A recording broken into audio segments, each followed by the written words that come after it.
Welcome back to Mental Health Monday. Today I am talking about how to spot anxiety. And we live in a culture where everybody seems to understand anxiety and accept it as normal. While I was growing up, I was racked with anxiety and I didn't have a name for it. I just thought that was normal behavior. So here are some clues about if anxiety is affecting your mental performance and your life. Anxiety, like I've said many times before, can be either mental or metabolic. Okay, so it can come from bad thinking patterns.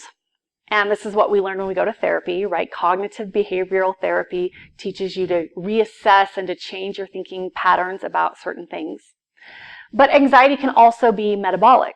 So for example, if you stayed up really late last night and you got up this morning and ate a donut, it's likely that that anxious thought is going to be exploded way worse than if you had eaten a sound breakfast and gotten some sleep.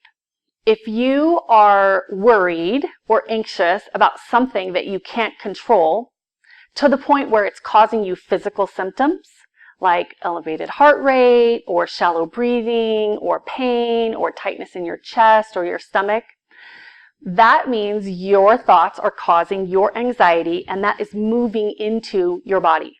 A lot of us have heightened anxiety when we go in social settings because we're worried about what other people think about us. Well, we can't control that. We can't control what somebody else thinks about us.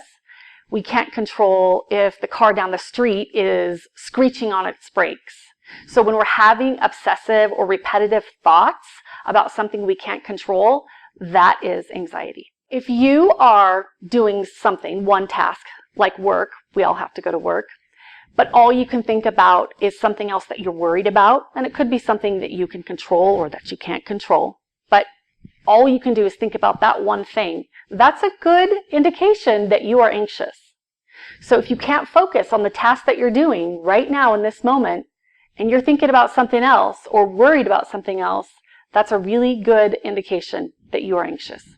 Anxiety might be a part of your everyday life, and it's so normal and routine to you that you don't even recognize that it's anxiety.